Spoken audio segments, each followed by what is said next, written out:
My Icon World presents Maritime Insight। एक आवाज जो खोल देगी आपके तिजारती सफर का हर राज।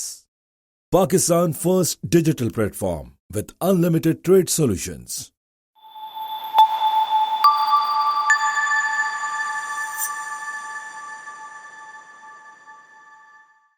बाराई साहब, टीके कॉरपोरेशन।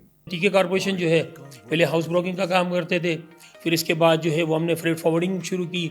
अल्हम्दुलिल्लाह मेरे पास 2 क्लियरिंग के लाइसेंस है, 12 इंटरनेशनल के 12 इंसेंस के नाम से, और शिपिंग का लाइसेंस भी है। और NVSCC जो है ओशन क्रूज कंटेनर लाइन अपनी है। बाकी एजेंसीज़ हैं मेरे पास 5-6 एजेंसीज़। तो अल्लाह के फजल से ये है कि अल्लाह ताला ने जो है इस शिपिंग इंडस्ट्री से आज आपके सामने बैठे हुए हैं और बड़ा काम किया है। और सारी ज़िंदगी मैं समझता हूँ कि मैंने इस सिनेमा में मुझे 33-34 साल हो गए शिपिंग इंडस्ट्रीज के अंदर। पाकिस्तान में जो एक डिलेमा जिसको मैं कहूँगा वो ये है कि कॉस्ट ऑफ डूइंग बिजनेस वो हायर साइड पर है। तो आप क्या समझते हैं कि इसमें क्या क्या ऐसे अवामिल हैं कि हमारे यहाँ कोई चेक एंड बैलेंस नहीं है। इवन हमारे पड़ोसी मुल्क के अंदर उनको वेवर दिया गया, उनको शिपिंग इंडस्ट्रीज़ को जो है वो प्रेशराइज किया गया। ये चीज़ें जो है ना वो एक्सपोर्टरों को भी जो है ना वो बड़ा नुकसान देती है। सारा प्रॉफिट एंड मार्जिन हमारे यहाँ से शिपिंग इंडस्ट्रीज उठा रही है। अब ये लो charges, seal charges, CRO charges, documentation charges, और फिर उसके ऊपर जो है ना master BL charges, house BL charges, मतलब इवन आपके हर किस्म के इतने चार्जेस लगा दिए हैं। तो अभी जो बाज़गश्त है, स्लॉट ऑपरेटर ने अपनी स्लॉट को इंक्रीज कर दिया है, उसका इम्पैक्ट भी कहीं ना कहीं ट्रेडर पे और इम्पोर्टर एक्सपोर्टर पे ही आने वाला है। तो आप क्या समझते हैं कि अगर NVOCC भी एक पेज पे आ जाए तो कोई एक ऐसा माहौल बन सकता है कि जिसमें ट्रेडर को भी कोई बेनिफिट गेन हो सके? देखिए, मैं आपको एक चीज़ बता दूं, NVCC बेसिकली हम लोगों ने बड़ी ट्राई की है, कोशिश की कि अलाइंस बना के लोगों को जो है ना, मगर उसमें सबसे बड़ी बात मैं आपको बताऊं कि ये चीज़ हमारे यहाँ पाकिस्तान के अंदर हो नहीं रही है। मगर मैं नहीं समझता कि इस पर कोई फुट पे कोई सा असर पड़ेगा। और हमारे यहाँ कोई चीज़ ऐसी नहीं है, कोई चेक एंड बैलेंस हो या कोई ऐसा डिपार्टमेंट हो, सबका पैटर्न एक जैसा होना चाहिए। MLO ज़्यादा उसमें ज़िम्मेदार है और NVCC भी इसके अंदर ज़िम्मेदार है। My Icon World. Visit www.myiconworld.com। तरक्की के सफर में आपका global trade partner.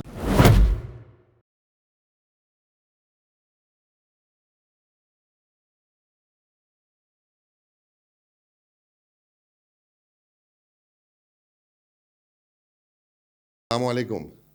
Maritime insight के इस एक्सक्लूसिव एपिसोड के साथ मैं हूं सलमान रहीम।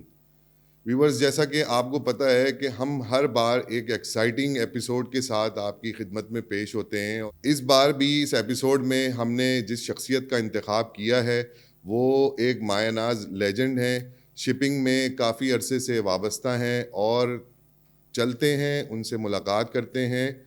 जावेद बाराई साहब, टीके कॉरपोरेशन। अस्सलाम वालेकुम। वालेकुम सलाम। सलमान भाई, क्या हाल है? खैरियत है? अल्हम्दुलिल्लाह। सबसे पहले आपको बहुत बहुत मुबारक हो कि आप माशाल्लाह उम्र की सआदत हासिल करके अभी पहुँचे हैं। बिल्कुल, आमीन आमीन। कुछ अपने बारे में बताएं कि कैरियर का आगाज़ कैसे किया जावेद भाई, और कहाँ से शुरुआत की, क्या क्या चैलेंजेस फेस किए, और आज अल्हम्दुलिल्लाह इस स्टेज पे बैठे हैं। तो सर अल्हम्दुलिल्लाह, टीके कॉरपोरेशन जो है बेसिकली वो तो 1964 से जो है ना वो अल्हम्दुलिल्लाह हमारे वालिद साहब के टाइम पे जो है बड़े भाई इकबाल भाई थे, उनके नाम पे शुरू हुई थी टीके कॉरपोरेशन। और अल्हम्दुलिल्लाह उस तक से हमने जो है वो पहले फ्रेट ब्रोकिंग का काम से शुरू किया था, और bill of entry, bill of lading वगैरह जो है टाइप होती थी।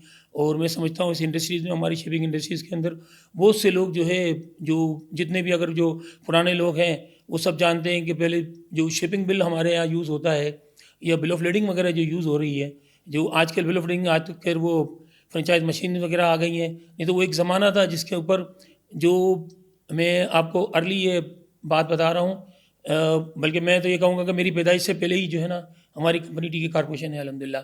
तो वो फ्रैंकिंग मशीन से टिकटें वगैरह लगती थी, और उसी ज़माने में हमने हमारे बड़े भाई ने फ्रेट ब्रोकिंग का काम शुरू किया। और उसके साथ साथ जो है वो एजेंसीज़ के अंदर एक एशियाटिक शिपिंग एजेंसी थी जिसके पास मित्सुबिशी उसके लाइन थी। तो क्योंकि पहले एजेंट हुआ करते थे पाकिस्तान के अंदर, प्रिंसिपल तो बाद में आए हैं यहाँ पे। तो मिट्सू यूएस के लाइन के अंदर जो है वो एशियाटिक शिपिंग में हम उनके हाउस ब्रोकर थे। और फिर मैं इंटर हुआ हूँ शिपिंग इंडस्ट्रीज़ के अंदर 1992 से। 92 से लेके मैंने जो शिपिंग इंडस्ट्रीज़ के अंदर चीज़ें देखी हैं, बल्कि मैं समझता हूँ कि शिपिंग के अंदर हमने वो वक्त देखा है जब शिपिंग में आपके ज़्यादातर बल्क कैरियर वगैरह चलते थे, और उसमें कंटेनराइज वेसल भी जो है ना बहुत कम उन दिनों शुरू हुए थे।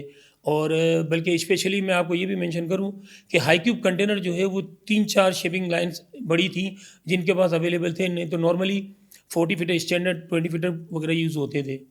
और उसके बाद चलते चलते ये हुआ कि मिट्सू यूएस के लाइन के साथ हमने 2007 के अंदर जो है वो मिट्सू यूएस के लाइन और NYK और के लाइन ये सारे एजेंट थे। तो जब वो क्राइसिस वगैरह 2007 में ऐसा सिनेरियो हुआ था कि शिपिंग इंडस्ट्रीज़ के ऊपर कुछ आप यूँ समझे कि वो मर्जर की तरफ लाइनें जा रही थी, तो उन वक्त जो है वो अपने क्या नाम है इन इंडस्ट्रीज ने जो है ना वो तीनों कंबाइन हो गए। जैपनीज़ लाइन थी तो वो वन लाइन के थ्रू हो गई।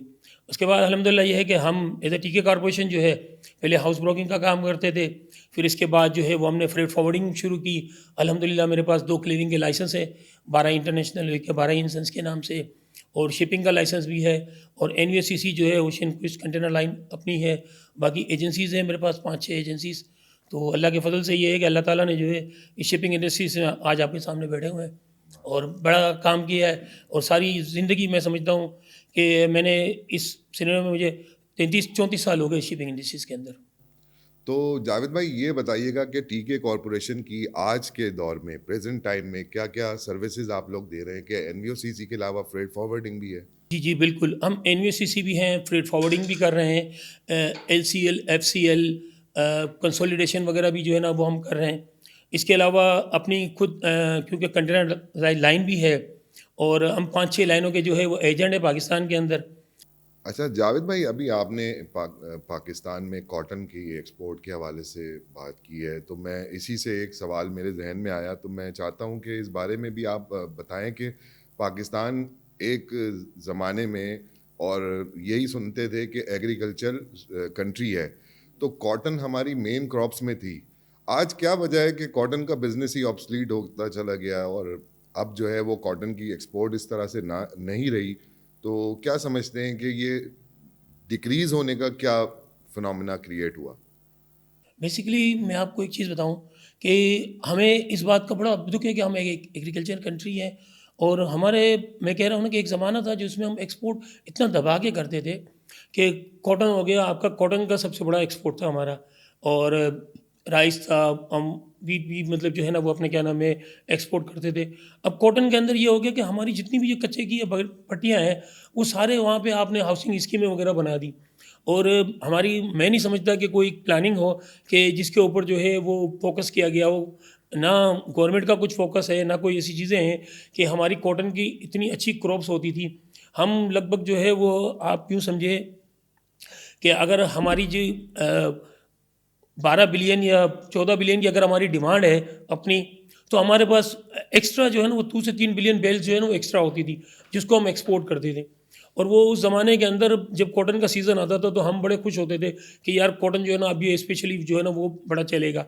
मगर इसके बाद ये हुआ, कॉटन के इस इफ़ेक्ट के बाद यान के ऊपर असर आया। यान के ऊपर असर क्या ये आया कि हमारी कॉटन यान की इतनी अच्छी अच्छी बड़ी मिलें जो है ना वो आपके सामने बंद हो गई, और जिसमें हमें ये कहते हैं कि यान की मिलों के बंद होने के बाद उनका इफ़ेक्ट हमारे टेक्सटाइल वाले, गारमेंट वाले और उनके ऊपर भी आया, जिनके प्राइसेस जो है वो कंपेयर नहीं कर सक रहे। तो जिसकी वजह से हमारा एक्सपोर्ट का जो हमें मेन बेसिक जो रेवेन्यू हम जनरेट कर रहे थे वो अब नहीं है। अब क्या है कि हम रॉ मटेरियल वगैरह जो है ना वो एक्सपोर्ट कर रहे हैं, हमें मिनरल्स वगैरह भेज रहे हैं, हमें खुद अफसोस होता है, मगर हम क्या करें, हमारी फील्ड ऐसी है शिपिंग की। हम अगर इंपोर्ट कर रहे हैं तो इंपोर्ट हमारा स्क्रैप हो रहा है, और स्क्रैप के करने दुबई से खूब दबा के आ रहे हैं।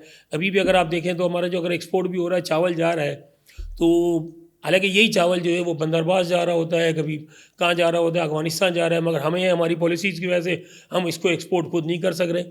हमें दुबई के लिए दुबई भेजना पड़ता है, जबल अली से जो रिवर करके वो वहाँ से आगे जा रहा होता है। तो हमारी एक्सपोर्ट पॉलिसी के ऊपर जो है ना मैं समझता हूँ कि बहुत बड़ा फोकस करने के ध्यान है, जिसके ऊपर जो है वो हम अपनी फेडरेशन में भी बात करते हैं कि यार हमें इसके ऊपर जो है ना कि नज़रसानी की जाए। बल्कि मैं आपको यूँ बता दूँ कि मैं आल पाकिस्तान मेमन फेडरेशन के अंदर भी हूँ, मतलब वो कि और हमारी ओखा मेमन जमात है जिसका मैं एम्प्लॉयमेंट ब्यूरो का चेयरमैन भी हूँ। और अल्हम्दुलिल्लाह जो है मैंने उनमें पिछले 2019 से लेके आज 2026 हो गई है, और 2027 तक जो है मैं एज अ चेयरमैन नॉमिनेट हुआ हूँ। तो एम्प्लॉयमेंट ब्यूरो को भी वो देख रहा होता हूँ। तो हम उस इंडस्ट्रीज़ के अंदर जब हम फेडरेशन में बैठे होते हैं या कहीं भी बात होती है बिजनेसमैनों के साथ, तो वो यही होता है कि पाकिस्तान का जो मेन हमारा जो रेवेन्यू जनरेट करने वाला वो हमारा एक्सपोर्ट है, और उसके ऊपर हमारा फोकस बिल्कुल नहीं है। तो हमें उस पर ध्यान देना चाहिए। और उसके लिए मैं समझता हूँ कि हमारी शिपिंग इंडस्ट्रीज़ जो है क्योंकि उससे रिलेटेड सारे डिपार्टमेंट हैं, आपकी ट्रांसपोर्टेशन आ जाती है, आपकी शिपिंग आ जाती है, आपके लॉजिस्टिक टोटल जो है ना वो अपने क्या नाम है आ जाता है। तो उसमें हमारी जो है वो इंडस्ट्रीज जो है वो बड़ा ग्रो कर सकती है अगर उस पर फोकस किया जाए एक्सपोर्ट के ऊपर। अगर हमारे अरबाब इख्तियार जो है वो लोग इस चीज़ को देखें कि भाई हमारी एक्सपोर्ट को जो है वो किस तरीके से बढ़ाए, क्योंकि ज़ाहिर बात है अगर एक्सपोर्टर से बात करते हैं तो एक्सपोर्टर के सबसे बड़े मसाइल जो है वो यूटिलिटी के आपके सामने हैं। तो उसमें बड़े प्रॉब्लम्स जो है ना वो आते हैं, जिसकी वजह से जो है ना वो ऑर्डर को जो है ना टाइमली जनरेट नहीं कर पा सकते। और अभी तो मैं समझता हूँ कि हमारे लिए बड़ा अच्छा मौका है, हमारे रिलेशन बाकी जगहों पे बहुत सारी जगह अच्छे हैं, तो हमें इस पर फोकस करना चाहिए। पाकिस्तान में जो एक डिलेमा जिसको मैं कहूँगा वो ये है कि कॉस्ट ऑफ डूइंग बिजनेस वो हायर साइड पर है, और जब भी कोई एक्सपोर्टर पाकिस्तान में अपने रिस्क और अपनी कॉस्ट पर एक्सपोर्ट का प्लान करता है तो वो यहाँ की लोकल जो उसकी कॉस्ट है, उसकी प्राइसिंग है, वही उसको इतना डैमेज कर देती है कि ओवरसीज़ उसको वो प्रॉफिट नहीं मिल पाता। तो आप क्या समझते हैं कि इसमें क्या क्या ऐसे अवामिल हैं कि जो डायरेक्टली एक्सपोर्टर को इस काम में डिस्टर्ब करते हैं? देखिए मैं समझता हूँ कि अगर एक्सपोर्टर जो है ना वो अपने क्या नाम है बेसिकली बाज़ औक़ात मैं आपको एक चीज़ बता दूँ, हमारे यहाँ अब तो बहुत सारी चीज़ें ये हो गई है, कॉस्ट जो मेन उनकी जो है एक्सपोर्टर की वो तो सबसे बेसिक कॉस्ट है वो यूटिलिटी है। अगर आप देखें तो उनको जो कॉस्ट जो अगर मारती है वो यहीं पे आती है कि उनकी जो एक गारमेंट को ले लें, टेक्सटाइल को ले लें, तो उनकी जो प्राइस अगर जो कंपैरिजन होती है वो उनकी यूटिलिटी मेन चीज़ होती है। अच्छा, फिर इसके अलावा अगर हम देखें तो हमारे यहाँ कंपटीशन बेसिकली इस वजह से भी बढ़ गया है कि आप यूँ समझे कि एक एक्सपोर्टर जो है वो हमसे एक प्राइस लेता है। जैसे मैं आपको एक मिसाल के तौर पे इस वक्त अगर यूरोप कार्गो जा रहा है तो 1200 साढ़े $1200 के अंदर जा रहा है, मगर यही नेक्स्ट वेसल के ऊपर अगर आप देखेंगे तो अचानक रेट जंप हो जाएगा, पता चलेगा भाई $1700-1800, क्योंकि शिपिंग लाइनें जो है वो बेसिकली वो ये देख रही होती हैं और वो सारा प्रॉफिट एंड मार्जिन हमारे यहाँ से शिपिंग इंडस्ट्रीज उठा रही है। और हमारे यहाँ कोई ऐसा कोई चेक एंड बैलेंस नहीं है, ना कोई ऐसी चीज़ है। आपने लास्ट कोविड में देख लिया होगा कि कोविड के ज़माने के अंदर एक प्राइस का एक लेवल था कि पहले प्राइस अगर जो चल रही थी $200 की, तो पता चला भाई $2200 अगले नेक्स्ट इसी विद इन अ मंथ $2200 हो गई। अच्छा, कोई चेक एंड बैलेंस नहीं। फिर जब लोगों के कार्गो आए तो यहाँ डिटेंशन डैमरेज ये वो, इवन हमारे पड़ोसी मुल्क के अंदर उनको वेवर दिया गया, उनको शिपिंग इंडस्ट्रीज़ को जो है वो प्रेशराइज़ किया गया कि भाई आप हमारे लोकल इंपोर्टरों को और एक्सपोर्टरों को जो है ना इसको वेव करिए वो। मगर हमारे यहाँ जो है वो पाकिस्तान के अंदर क्योंकि इस चीज़ के ऊपर किसी चीज़ को नहीं देखा गया और उसमें लोगों को नुकसान भी हुआ, मगर शिपिंग इंडस्ट्रीज़ को बहुत फ़ायदा हुआ। और उसी मैं समझता हूँ कि सिनेरियो के अंदर हम देखा जाए तो कोविड के बाद जो शिपिंग इंडस्ट्री ने जो कोविड के ज़माने में जो कमाया है ना, वो मैं नहीं समझता कि आइंदा 10-15 साल तक जो है ना कि ये मर्जर की तरफ जाएंगे या ये कहेंगे कि हम नुकसान में जा रहे हैं। ये तो एक शिपिंग इंडस्ट्रीज़ के टाइम पे एक सवाल होता था कि वो कहते थे कि सिर्फ हम जो है ना वो VL चार्जेस पे और वही हमारा प्रॉफिट है और बाकी फ्रेट पे तो हम माइनस में जा रहे हैं। मगर अभी जो है वो क्योंकि उन्होंने इतना वो कमा लिया है तो इस इंडस्ट्रीज़ को भी थोड़ा सा कवर करना चाहिए। मगर हमारे यहाँ कोई ऐसी चीज़ हो जो इसको कवर करे, मगर हमारे यहाँ सबसे बड़ी चीज़ नज़र नहीं आ रही है चीज़ कि इसमें कसूरवार किसको समझते हैं? प्राइस हाई होने में कहीं ना कहीं आप शिपिंग वालों को भी कसूरवार समझते हैं? यानी मैं आपको एक बताऊँ, MLOs को तो आप कर सकते हैं और NUSCC या फ्रेट फॉरवर्डर जो है वो बेसिकली फ्रेट फॉरवर्डर क्या होता है, उन्होंने जो है वो आपके आगे जो है ना वो एक ब्रोकरी करनी होती है। अब आपसे $400 का लिया तो उसने $450 $450 में बेच रहा होता है, वो इतना मार्जिन ऑफ प्रॉफिट वो नहीं उठाता। अच्छा, NUSCC जो है उसमें भी ये होता है कि अब हमारे यहाँ सबसे बड़ा मसला ये कि हमारे पास शिपिंग के हवाले से लाइसेंस मिलना और ये बहुत सारे मामला हैं हमारे यहाँ। अच्छा, फिर दूसरी बात ये होती है कि NUSCC जितने भी रजिस्टर्ड हैं वो ज़्यादातर जो है वो दुबई के अंदर है, ये इंडिया में है या मलेशिया में है या मॉरिशस वगैरह में है। अच्छा, अब वो प्रिंसिपल आपके जब बाहर होते हैं तो वो प्रिंसिपल ने ही जो है ना वो आपको एडवाइस करना है कि भाई आपने क्या चार्जेस कलेक्ट करने हैं, क्या नहीं करना। इसमें ये होता है कि ये आप नो डाउट MLOs ज़्यादा उसमें ज़िम्मेदार है और NVCC भी इसके अंदर ज़िम्मेदार है प्राइस को हाई करने में। मगर उसमें ये है कि वो अपने क्या नाम है, अब जो यहाँ एजेंट है उनके हाथ में कुछ होता नहीं है। वो जो प्रिंसिपल की तरफ से जो एडवाइजरी आ रही होती है वो उसी के ऊपर जो है ना उसको फॉलो अप कर रहा होता है। और हमारे यहाँ कोई चीज़ ऐसी नहीं है कि कोई चेक एंड बैलेंस हो या कोई ऐसा डिपार्टमेंट हो कि जो इसको रोके कि भाई ये चीज़ें जो है ना सबका पैटर्न एक जैसा होना चाहिए, वो कुछ नहीं है। यहाँ पे आप देख लें कि कभी आप इंपोर्ट के अंदर जा रहे होते हैं तो हर NVCC का, शिपिंग लाइन के सबके DO चार्जेस अलग है, उनकी TSC का अमाउंट अलग है, एक्सचेंज रेट के मामला आते हैं। क्योंकि मैं बेसिकली अगर देखा जाए तो मैं खुद NVCC भी हूँ, फ्रेट फॉरवर्डिंग भी करता हूँ, मैं सारी चीज़ें। मगर हम ये चीज़ें जो है ना वो एक ज़माना था, हम ये चीज़ें नहीं देखते थे। एक ज़माने के अंदर सिर्फ फ्रेट हुआ करता था। इसके बाद हालात ऐसे हुए, अब ये लो charges, seal charges, CRO charges, documentation charges, और फिर उसके ऊपर जो है ना master BL charges, house BL charges, मतलब इवन आपके हर किस्म के इतने चार्जेस लगा दिए हैं कि आपकी फ्रेट की कॉस्ट अगर $400 की है तो आपके एक्स्ट्रा जो चार्जेस जो लग रहे हैं ना वो $600 और बन के $1000 का फ्रेट बन जाता है। और शिपर जो है वो कॉस्टिंग निकाल के बैठा होता है वो $400 पे। और जब उसके बाद इनवाइस जाती है तो वो कहते हैं भाई ये चार्जेस, बोले ये चार्जेस तो भाई सब्जेक्ट टू लोकल है। अब ये चीज़ें जो है ना वो एक्सपोर्टरों को भी जो है ना वो बड़ा नुकसान देती हैं। मगर मामला ये है कि यहाँ कोई हमारे यहाँ कोई यूनिवर्सल कोई फिक्स टेरिफ नहीं है डिपार्टमेंट की, मतलब हर शिपिंग लाइन की टेरिफें अलग है। आप किसी भी शिपिंग लाइन को उठा लें, मार्क्स लाइन को आप देख लें, MSC को देख लें, CMA को देख लें, हर उसके चार्जेस, किसी के CL चार्जेस के नाम पे, किसी CRO है, किसी के जो है ना AMS है तो कोई ETS लगा रहा है, मतलब मुख्तलिफ चार्जेस लगा रहे हैं जो फ्रेट के ऊपर। तो उसकी वजह से जो है ना ये एक्सपोर्टर को बड़ी परेशानी होती है। जिनको एक्सपोर्ट करना होता है तो वो मजबूरी में कर रहे होते हैं, बाकी उसी की वजह से हमारा जो एक्सपोर्ट जो वो डाउन, एक फैक्टर ये भी है। आप जो है वो खुद NVOCC भी है माशाल्लाह, तो अभी जो बाज़गश्त है, स्लॉट ऑपरेटर ने अपनी स्लॉट को इंक्रीज़ कर दिया है, उसका इम्पैक्ट भी कहीं ना कहीं ट्रेडर पे और इंपोर्टर एक्सपोर्टर पे ही आने वाला है। तो आप क्या समझते हैं कि अगर NVOCC भी एक पेज पे आ जाए तो कोई एक ऐसा माहौल बन सकता है कि जिसमें ट्रेडर को भी कोई बेनिफिट गेन हो सके? देखिए, मैं आपको एक चीज़ बता दूं, NVCC बेसिकली हम लोगों ने बड़ी ट्राई की है, कोशिश की कि अलाइंस बना के लोगों को जो है ना कि ये चीज़ हमारे यहाँ पाकिस्तान के अंदर हो नहीं रही है। उसकी बेसिक वजह ये है कि अब हम बात करते हैं कि भाई चले हम एक रेट का लेवल ले लें, मगर एक रेट लेवल भी ले लें तो रेट लेवल भी जो है वो हमें भी इस बात का एहसास है कि एक चीज़ जबल अली के लिए इस वक्त अगर कार्गो जा रहा है $200-250 के अंदर, तो उसमें अमूमन जो है वो क्या होता है कि कोई ना कोई क्रॉस कट करता है।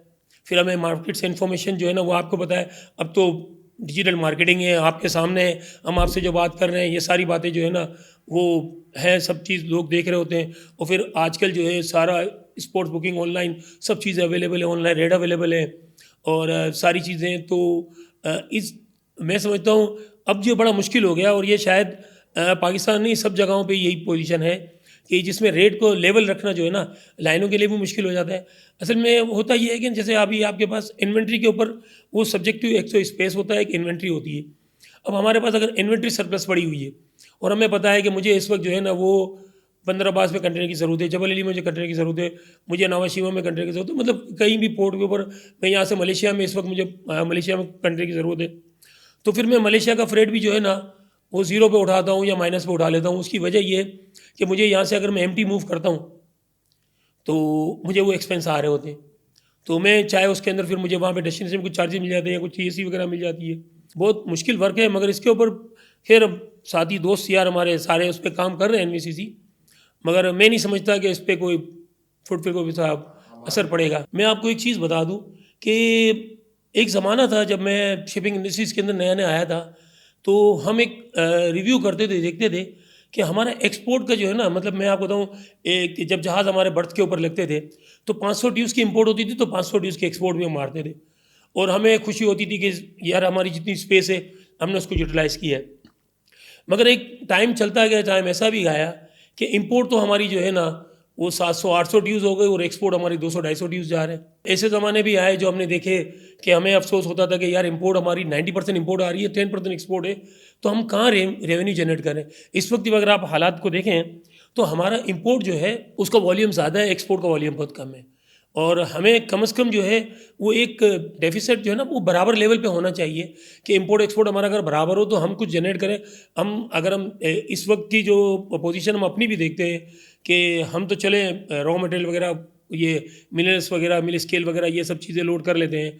या आपके चावल भी हम अभी तो जा रहा है, चावल माशाल्लाह दबा के जा रहा है, वो भी चावल दुबई जा रहा है। आप ये अंदाज़ा लगा लें कि दुबई की अपनी खपत तो कुछ भी नहीं है, मगर ये सारा CIS कंट्रीज़ और अफ़गानिस्तान और ईरान वगैरह सब जा रहे हैं, क्योंकि हमारे सारे रिलेशन जो है ना सबूत अच्छे नहीं है, मगर हम वाया जो है ना वो काम कर रहे होते। तो एक्सपोर्ट जो है वो मैं समझता हूँ कि उस पर हमारा फोकस होना चाहिए। रेवेन्यू जो जनरेट कर रहा है वो हमारा है बेसिकली टेक्सटाइल और गारमेंट। इस वक्त हमारा टेक्सटाइल गारमेंट का भी जो यूरोप और USA के जो ऑर्डर है ना वो बिल्कुल कम हुए हैं, क्योंकि हमारे जो क्लाइंट हैं हम उनके क्योंकि क्लियरिंग भी हमारे पास अपनी है और अल्हम्दुलिल्लाह मेरे पास बड़े बड़े जाइंट क्लाइंट हैं जो पाकिस्तान के नंबर 1 एक्सपोर्टर हैं। आर्टिस्टिक ग्रुप ऑफ कंपनीज जो है ना मैं काम कर रहा हूँ, इंडस ग्रुप के साथ मेरा काम है अल्हम्दुलिल्लाह। ये आप फूड स्टफ वाली जितनी भी पार्टियाँ हैं, अभी हमारे बलकर हो रहा है, बलकर के अंदर भी जो है ना हम जा रहे हैं, कल फूड के अंदर भी जो है ना वो भी भाई वो बलकर में भी जा रहा है। तो ये जाइंट क्लाइंट है ना, उनका जो एक्सपोर्ट का जो एक टर्नओवर था, जो मैं आपको बताऊं कि फूड स्टफ की जो पार्टियाँ थी जो हमें बुकिंग लिखवा लेती थी कि यार इस महीने हमारे 200 कंटेनर का टारगेट है, उसको अचीव करना है। अब उनके पास जो टारगेट रह गया वो 20-30 थी उसका, भाई वो इतना ही है, क्योंकि ऑर्डर जो है ना वो हमारे पास नहीं है। दूसरा, अगर हमारे पास अगर ऑर्डर भी है तो हम जो है ना उसको ऑर्डर को मेंटेन नहीं कर पा रहे, तो उसकी वजह से भी जो है ना ये बड़ा मसला है। अभी तो चावल हमारे पास माशाल्लाह चल रहा है, वो बेसिकली मैं समझता हूँ हमारे पड़ोसी मुल्क में अच्छा है कि उन्होंने कुछ थोड़ा सा एक्सपोर्ट के थोड़ा सा वो लगा दिया अपने चावल के ऊपर, तो हमने दबा के जो है ना वो एक्सपोर्ट कर रहे हैं। फिर हमारी क्वालिटी माशाल्लाह खैर उनसे बेहतर है, बासमती जो है वो हमारा अपना, तो उस वजह से जो है ना वो अपने क्या नाम है एक्सपोर्ट मैं समझता हूँ कि इन दिनों तो थोड़ा सा रश लगा हुआ है। जिस तरह हमारे पेरिशेबल भी जो है ना माशाल्लाह अभी चला, मगर ये सीजनल है। अगर देखा जाए तो हमें पहले जो चलता था वो पूरा साल भर का कॉन्ट्रैक्ट होता था, टेक्सटाइल का, गारमेंट का, यान का और फैब्रिक का। अब वो बड़ा कम हो गया, बल्कि यान तो मैं समझता हूँ सिर्फ 10% ही रह गया है, यान के ऊपर ना होने के बराबर है। तो हमें उस पर बड़ा ध्यान देना चाहिए कि हमारी एक्सपोर्ट के ऊपर, कि एक्सपोर्ट की पॉलिसीज़ को हम जो है ना उसको सही करें, ताकि हम हमारे टेक्सटाइल और इनकी जो यूटिलिटीज़ के मसाइल हैं उनके ऊपर फोकस करें। अल्लाह करे हमारे अरबाब इख्तियार को जो है इन चीज़ों पर तवज्जो दे तो इंशाल्लाह हमारा एक्सपोर्ट बढ़ेगा। तो अदरवाइज़ हमें दुखी हो रहा है कि इस वक्त तो हमारी पोजीशन ये है कि हम अपने मुल्क का जो इम्पोर्ट देख रहे होते हैं तो हम कहते हैं कि वो बिल्कुल जो है ना वो रॉ मटेरियल आ रहा है, रॉ मटेरियल यहाँ से जा रहा है, और अगर चीज़ें जो आ रही हैं वही चीज़ हम उसको वैल्यू एडिट करके ले रहे हैं। टाइल्स बन के आ रहे हैं हमारे पास, इंपोर्ट हो रहे हैं, मार्बल के, हालांकि मार्बल ब्लॉक्स वगैरह ये वो सारी चीज़ें हमें खुद यहाँ से एक्सपोर्ट करनी चाहिए।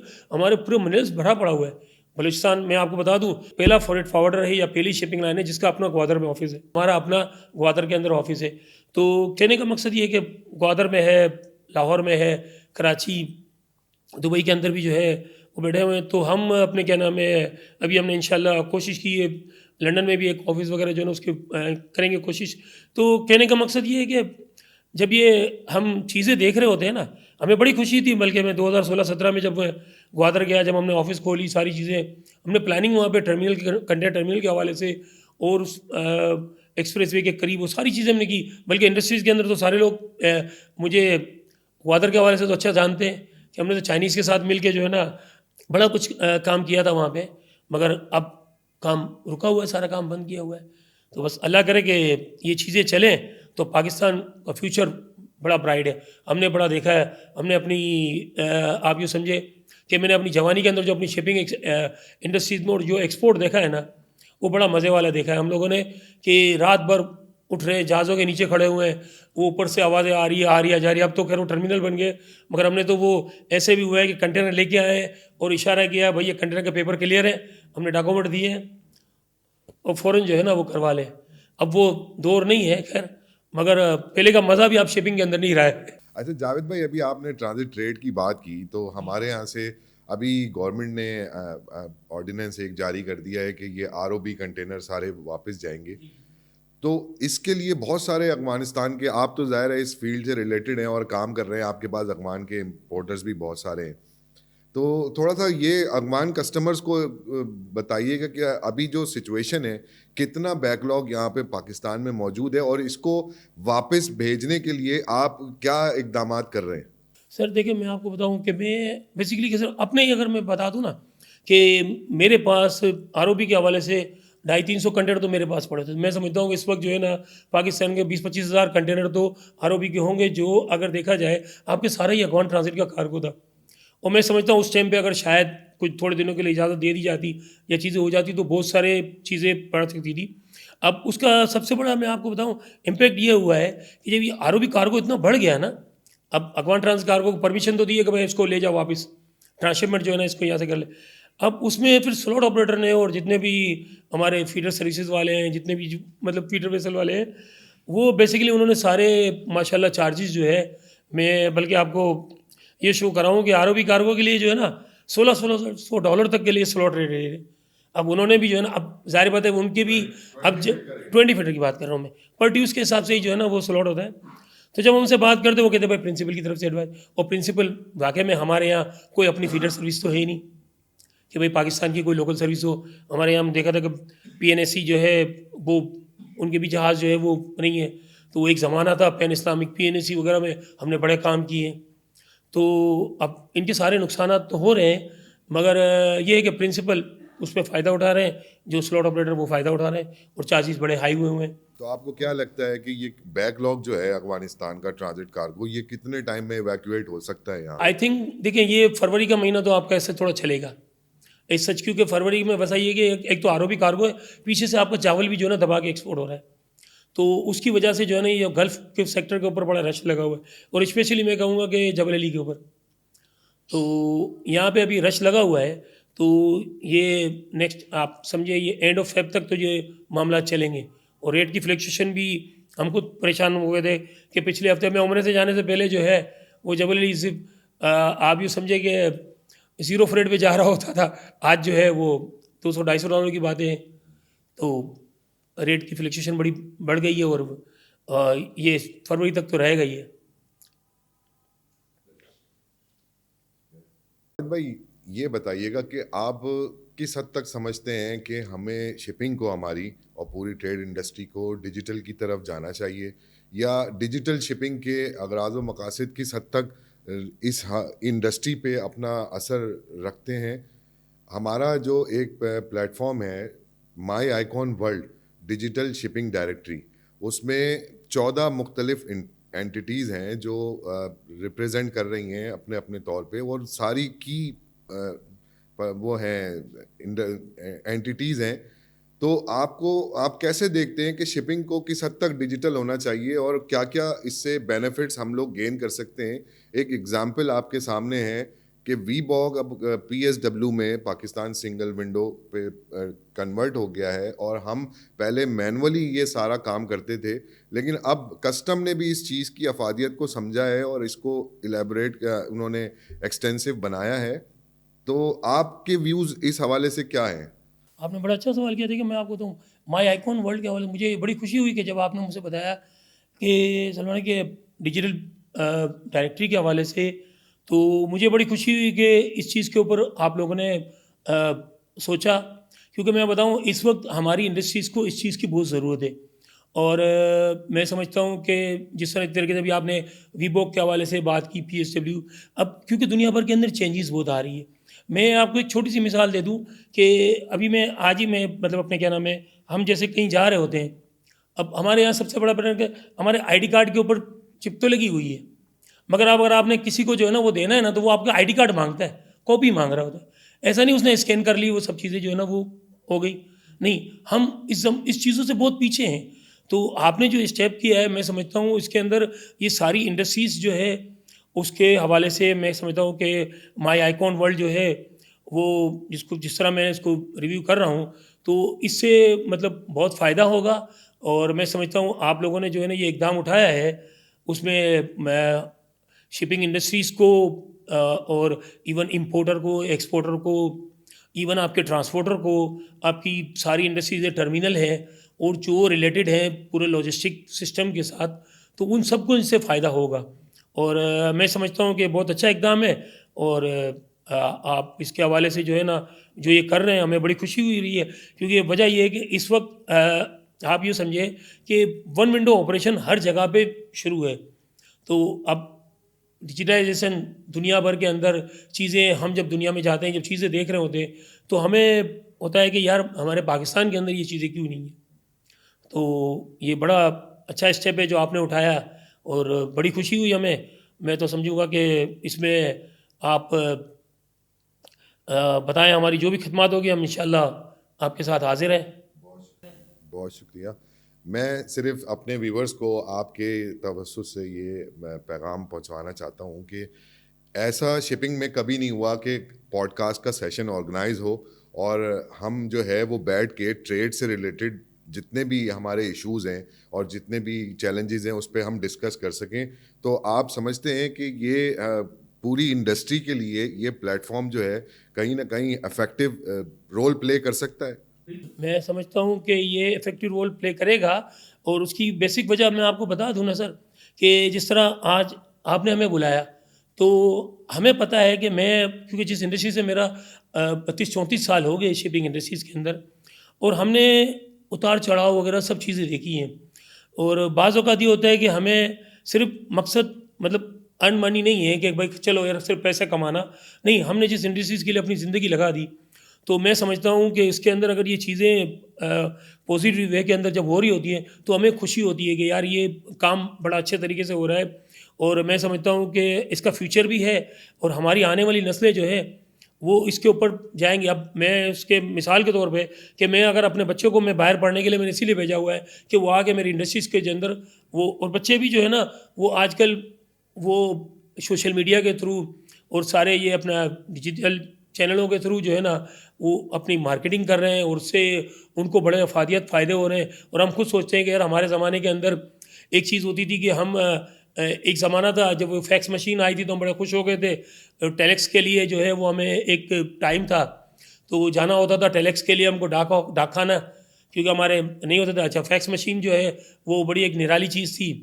96 के अंदर जब कंप्यूटर आया तो हम लोग बड़े खुश हो गए थे, हमारे पास डोज वगैरह और वो उस पर मतलब चल रहे थे। तो सिस्टम वाइज जब चेंज होती रही, आज मतलब हम एक ज़माना था टाइपराइटर पे, वो उस टाइम पे हम टाइप की स्पीड देखते थे कि भाई 60 वर्ड पर जो है ना वो मिनट है, और ये अपना वो सारी स्पीड कर रहे थे। मगर आज हमें पता है कि सारा काम जो है वो सिस्टम पे चल रहा है, तो वो बड़ी खुशी हो रही होती है। तो आगे आने के लिए जो है ना वो आप यूँ समझे कि अब आपके पास जो है ऑप्शन बहुत कम रह जाता है, और मिनिमाइज चीज़ें हो गई हैं। तो बड़ा अच्छा इकदाम आपने उठाया, और मैं समझता हूँ इसका बड़ा बेनिफिट होगा इंडस्ट्री को। बिल्कुल। अच्छा जावेद भाई, आपने एक मैसेज आने वाले न्यू कमर्स के लिए, अगर आपकी तरफ से चला जाए तो न्यू कमर्स के लिए बड़ी एक पजीराई वाली बात होगी। मैं आपको बताऊं, मैं बेसिकली मैंने जैसे आपको बताया ना कि मैं आल पाकिस्तान मेमन फेडरेशन के अंदर एम्प्लॉयमेंट ब्यूरो भी देख रहा हूँ, और ये अपना ओखा मेमन जमात के अंदर एम्प्लॉयमेंट। तो मैं समझता हूँ कि मैं अक्सर जो है ना वो अपने लोगों को, जो न्यू कमर्स हैं, बच्चे, जो भी शिपिंग इंडस्ट्री, बल्कि इवन शिपिंग इंडस्ट्रीज़ के जो लड़के, सेल्स के लड़के हमारे पास आते हैं, तो मैं उनको यही कहता हूँ कि यार इसी इंडस्ट्रीज़ में आओ। शिपिंग इंडस्ट्रीज़ के अंदर एक तो सेल्स एंड मार्केटिंग का डिपार्टमेंट ऐसा है, और दूसरा इस इंडस्ट्रीज़ के अंदर आपको चाम बहुत है कि जिसमें आपको तरक्की करने के बहुत सारे मौके हैं, और इसके साथ आप जुड़े रहो। इसमें यह है कि थोड़ी सी मेहनत है, मगर मैं ये समझूंगा कि ये इंडस्ट्री इतनी स्ट्रॉन्ग है कि इसके अंदर जो है वो आप पैसा भी बना सकते हैं, और एक्सपीरियंस आपका अच्छा गेन हो जाता है।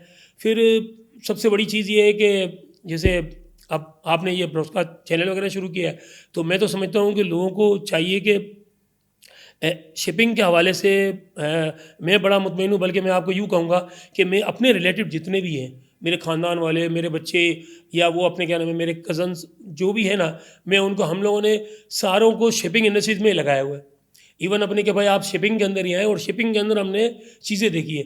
आप उसकी मिसाल आप यूँ देख लें कि हम 32-34 साल से मैं इसी में लगा हूँ। हमारा ये जद्दी पुश्ती खानदानी काम है शिपिंग इंडस्ट्रीज़ का। और हमारे लोगों में हम, क्योंकि बेसिकली हम बारही फैमिली से ताल्लुक़ है, तो हमारा जो बचपन गुजरा है हमारे आबा अजदाद का, वो केमाड़ी पोर्ट के अंदर जो हम लोग, ये पहले मेमन लोग हैं तो वो हम धक्का कहते थे, तो ये धक्का जो है ना, ये केमाड़ी खारादार वगैरह, ये सारे वो हमारे पुराने एरिए हैं। तो मैं समझता हूँ इसी इंडस्ट्रीज से तरक्की की है, और मैं समझता हूँ आने वाले जितने भी कमर्स हैं ना, वो इस इंडस्ट्रीज़ की तरफ आए, शिपिंग इंडस्ट्रीज़ में। उसके लिए हम हाजिर हैं। बल्कि मेरे पास बच्चे, आप यूँ समझे कि मैं एज आ शिपिंग कंसल्टेंट भी जो है ना हम होते हैं, और दूसरी बात हमारे पास बच्चे आते हैं, मेरे अपने ऑफिस के अंदर स्टाफ आता है और वो कहता है कि जावेद भाई हमें आगे बढ़ना है। तो हम भाई आप आगे शिपिंग के अंदर जाएँ, शिपिंग इंडस्ट्रीज़ में अपनी सीवीज़ वगैरह भेजें। तो लड़कों ने तरक्की की। और सबसे बड़ी बात बताऊँ कि इन मार्केट के अंदर जो हमारे अगर कुछ अल्लाह पाक ने, वो कहते हैं ना कि शिपिंग इंडस्ट्रीज़ में इतने अरसे से चल रहे हैं, जो इज़्ज़त बनी हुई है, तो हमने हमारे अपने हाथ के बच्चे निकले हुए शिपिंग लाइनों में बैठे हुए हैं। मैं आपको ये कहूँगा कि मेरा किसी शिपिंग लाइन के अंदर मेरा काम नहीं रुकता। मैं एज अ फ्रेट फॉरवर्डिंग काम कर रहा हूँ, और NUCC तो अपनी जगह पे फ्रेट फॉरवर्डिंग का भी काम कर रहा हूँ। तो मेरा कहीं भी कोई भी काम होता है तो कोई ना कोई बच्चा जो है ना, वो वहाँ से आ जाता है, अरे जावेद भाई हम आपको तो जानते हैं, आप हमें बताएं क्या काम है। आज ही एक हुआ था अपने क्या नाम है, तो एक बच्चे ने जो है ना वो फ़ोन उठा कर दूसरे से बात की, तो बोले जावेद भाई, तो बोले यार जावेद भाई का मैं मसला हल करवाता हूँ। उनको बोलो भाई थोड़ा सा जावेद भाई आप दे टाइम दे, मैं इसको मसला हल करता हूँ। तो अल्लाह के फजल से अल्लाह पाक ने बड़ा अच्छा रखा हुआ है, और मैं समझता हूँ कि नए लोगों को इसी में आना चाहिए। बहुत बहुत शुक्रिया जावेद भाई, आज आपने अपने कीमती वक्त में से, और अभी अभी आप माशाल्लाह उम्रा करके आए हैं, तो एक बार फिर मेरी तरफ से मुबारकबाद कबूल करें। आपका बहुत बहुत शुक्रिया। तो व्यूअर्स, जैसा कि आपने देखा कि हमने आज बहुत इस्तिफ़ादा हासिल किया जावेद भाई की इंतहाई दिलचस्प तरीन गुफ्तगू, और इन्होंने दौरान गुफ्तगू ये भी इंकिशाफ किया कि एज आ शिपिंग कंसल्टेंट भी ये आप लोगों के तमाम सवालात का बखूबी जवाब दे सकते हैं। तो आप अपना फ़ीडबैक कमेंट सेक्शन में ज़रूर मेंशन कीजिए, और इंशाल्लाह हम इसी तरीके से एक नए एपिसोड में एक नए गेस्ट के साथ फिर दोबारा हासिल होंगे। तब तक के लिए अल्लाह हाफिज़।